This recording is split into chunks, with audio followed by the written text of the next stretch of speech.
ओं नमो भगवते वासुदेवाय। नमस्कार दर्शक बंधु, मु आपण मानक मोर यूट्यूब चैनल आस्ट्रोधर्म प्रकाश को स्वागत करुछि। आमे जानिछे आसंता मे 14 तारिख दिन बृहस्पति राति 10:33 रे वृष राशि मृगशिरा नक्षत्र मिथुन राशि कलन करुअछंती। एही बृहस्पतिंकर राशि परिवर्तन विभिन्न राशिर व्यक्तिविशेषंकर जीवन जीविका उपरे कौन प्रभाव पकाइब आसंतु से विषय आलोचना करिबा। आज आम यही भिडियो रे प्रथम चारिटी राशि मेष, वृष, मिथुन एवं कर्कट यही चारिटी राशिर व्यक्ति उपरे कौन प्रभाव पकाइब से विषय आलोचना करिबा। मेष राशि आसंतु जानिबा यही बृहस्पति चलन मेष राशिर व्यक्ति विशेषंक उपरे कौन प्रभाव पकाइब। मेष राशि पई यह हेउछि तृतीय बृहस्पति। तृतीय बृहस्पति साधारणतः शुभ फल प्रदान करती नहीं। ता सहित चलन समय मेष राशिर चंद्र मध्य शुभ नथिले, तेणु मेष राशिर व्यक्ति मानक पई एही बृहस्पति चलन अशुभ अटे। तृतीय बृहस्पति साधारणतः भाई मानक सहित एवं पड़ोशी मानक सहित मतभेद करांती, तेणु जदि एपरी परिस्थिति सृष्टि हेउछि एहाकु अवॉइड करिया पई कि चेष्टा करंतु। मात्र बृहस्पतिंकर आपणकर पंचम गृह को एक पादरे दृष्टि रहउथिबारु आपणकर पुत्र कन्यांकर शुभ हेब। सप्तम बा वैवाहिक मैरेज गृह को दुई पादरे बृहस्पतिंकर दृष्टि रहउछि, तेणु आपणकर वैवाहिक जीवन सुखमय हेब। सुख एवं कर्म घर को तीन पादरे दृष्टि रहउथिबारु कर्म क्षेत्र रे उन्नति हेब। आपणकर नवम बा भाग्य घर को बृहस्पतिंकर संपूर्ण दृष्टि रहउथिबारु आपणकर भाग्य मध्य उन्नति हेब। वृष राशि बृहस्पति द्वितीय रे अछंती। द्वितीय भाव धनर भाव अटे, तेणु द्वितीय बृहस्पति धन प्राप्ति करांती। जो कार्य करुछंती बा व्यवसाय करुछंती अत्यंत निष्ठार सहित परिश्रम करी करंतु अत्यंत शुभ फल प्राप्ति हेब। ओभर कॉन्फिडेंस हेबे नहीं। प्रॉपर प्लानिंग करी सत उपाय जदि आपण उपयुक्त परिश्रम करिवे तेबे निश्चय धन प्राप्ति हेब एवं बहुत शुभ हेब। बृहस्पतिंकर दृष्टि आपणकर सुख, संतान, रोग वा शत्रु, भाग्य, कर्म एवं लाभ समस्त गृह उपरे अछि एवं मोस्ट इम्पोर्टेंट हेउछि आपणकर अष्टम भाव बा अष्टम गृह जाकि मृत्यु बा दुर्योगर कारक गृह अटे। ता उपरे आपणकर गुरुंकर संपूर्ण दृष्टि बा चारिपाद को दृष्टि रहउछि, तेणु एही बृहस्पति चलन आपणक पई बहुत शुभ अटे।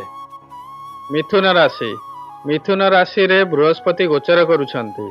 प्रथम बृहस्पति शुभ नुहंती, मात्र चलन समय रे मिथुन राशि रे चंद्र शुभ थिबारु शुभ फल प्राप्ति हेब। गुरुंकर आपणकर पंचम को दृष्टि रहउथिबारु आपणकर संतानंकर शुभ हेब एवं गुरुंकर आपणकर सप्तम घर को दृष्टि रहउथिबारु आपणकर वैवाहिक जीवन मध्य शुभमय हेब। विवाह जदि होई पारु नथिबो ताले विवाह हेबार जोग मध्य हेब। भाग्य दृष्टि एही बृहस्पति चलन आपणक पई शुभ अटे। जदि कौनसी कार्य संपन्न होई पारु नाही, अटकी रही अछि, ता मध्य संपन्न हेबार समय आसीबो। कर्कट राशि द्वादश बृहस्पति। द्वादश बृहस्पति दूर यात्रा करंती, धन व्यय करंती, मात्र शुभ कार्य रे करंती। चलन समय रे चंद्र शुभ थिबारु एही चलन आपणको शुभ फल प्रदान करिवो। यदि आपण बिजनेस करुथांती तेबे भागदौड़ करिया को पड़िबो, किंतु बृहस्पतिंकर आपणकर धन, सुख एवं भाग्य को दृष्टि थिबारु आपणकर धन प्राप्ति हेब एवं भाग्य मध्य भल हेब। आपणकर चतुर्थ को बृहस्पतिंकर दृष्टि थिबारु गृह मध्य रे भाई भौणी मानक मध्य रे संपर्क भल रहिबो। सप्तम को दृष्टि थिबारु आपणकर वैवाहिक जीवन मधुमय हेब। सर्वशेष रे आपणकर षष्ठ स्थान को गुरुंकर संपूर्ण दृष्टि रहउछि, तेणु आपणकर स्वास्थ्य भल रहिबो। आपण शत्रु मानक उपरे विजय लाभ करिवे। एहा थिला मेष राशि कर्कट राशि पर्यंत व्यक्ति विशेषंक उपरे बृहस्पति चलनर प्रभाव किपरि रहिबो। बाकी राशि मानक उपरे बृहस्पति चलनर प्रभाव आमे आसंता वीडियो मानकरे जानिबा बा आलोचना करिबा। मु एठी आपनकु जणाई देबाकु चाहे, जदि आपणकर कौनसी निर्दिष्ट समस्या थाए तार ज्योतिष शास्त्र सम्मत समाधान चाहती तेबे आपणकर जातकर कॉपी वीडियो रे दिया जाइथिबा व्हाट्सएप नंबर रे पठांतु। जातक व्यक्तिंकर नाम जन्म स्थान जन्म तारीख एवं जन्म समय पठांतु मु तार प्रॉपर एनालिसिस करी एवं ज्योतिष शास्त्र सम्मत रिपोर्ट आपण पाखु पठाइबी। दयाकरी धैर्य धरी अपेक्षा करिवे, टिके समय लागिबो, मात्र समस्त रिपोर्ट मु आपनकु निश्चय पठाइबी। आशा करूछि एई भिडियोटी आपनकु निश्चय भल लागिथिबो। जदि भल लागिछि तेबे आपण मोर भिडियोटी को लाइक करिवे, शेयर करिवे एवं वर्तमान पर्यंत जदि मोर चैनल को सब्सक्राइब करि नथिबे ताले सब्सक्राइब निश्चय करिवे। सर्वे भवन्तु सुखिनः, सर्वे सन्तु निरामया, सर्वे भद्राणि पश्यन्तु, मा कश्चित् दुःखभाग् भवेत्। नमस्कार।